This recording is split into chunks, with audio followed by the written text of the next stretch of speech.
Liepājas muzeja krājums 13 gadus glabājas neatbilstošos apstākļos. Te sastopams tādas vērtīgas liecības kā radio kolekcija, no kuras liela daļa sabiedrība nav pat redzējusi. Daļā no krājuma pagaidu novietnēm situācija ir diezgan kritiska. Tur ir nolietojusies elektroinstalācija, remonts nav veikts vairākus gadus plauktos, jo plauktu vienkārši nav. Līdz ar to priekšmeti glabājas neatbilstoši ministru kabineta noteikumiem. Tās telpas būtu jāremontē, vajadzīgas lielas investīcijas, un krājums tur atrodas apmēram tādā pagaidu stāvoklī. Lai vērtīgās lietas neiet zudībā, muzeja darbiniekiem pat nācies veikt priekšmetu evakuāciju ūdens plūdu draudu dēļ. Tagad pavīdējusi cerība, pēc mēneša paredzēts veidot jaunu krātuvi Latvijas bankas bijušajās telpās. Jūrniecības muzejā priekšmetus pārvest jau uz bankas ēku,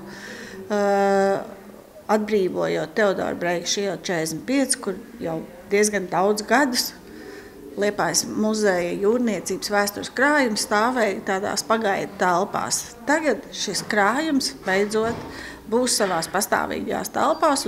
Latvijas banka telpas atstāja 2019. gadā, jo samazinājās filiāļu skaits. Ēkas pirmajā stāvā un pagrabstāvā atradīsies muzeja atvērtais krājums, kas būs publiski pieejams. Otrajā stāvā paredzēts izvietot bērnu bibliotēku. Tomēr pirms pārvākšanās vēl jāveic būtiski priekšdarbi, jo telpas jāpiemēro gan muzejam, gan bibliotēkai. Paredzēts izstrādāt šī būvinženiera atzinumus par to, ka ēkas stāvoklis ir tāds, ka viņa ir droša, lai šeit varētu atsākt lietošanu.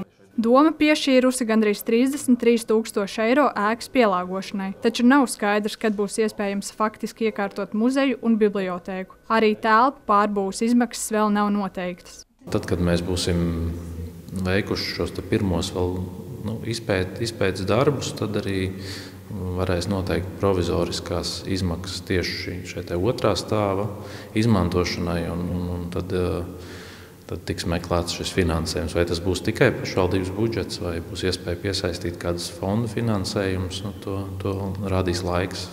Bibliotekas iekārtošana prasīs arī specifiskākas izpētes. Pasūtīta ekspertīze par otrā stāva pārseguma nespēju, jo smago grāmatu dēļ jāparedz slodzes izturība. Kad būs veikti aprēķini par darāmajiem darbiem, pašvaldībai par remontu veikšanu būs jāizsludina iepirkuma konkurss. Madara Štrausa, Justs Kurvins, Dāvids Birlis, TV Kurzeme.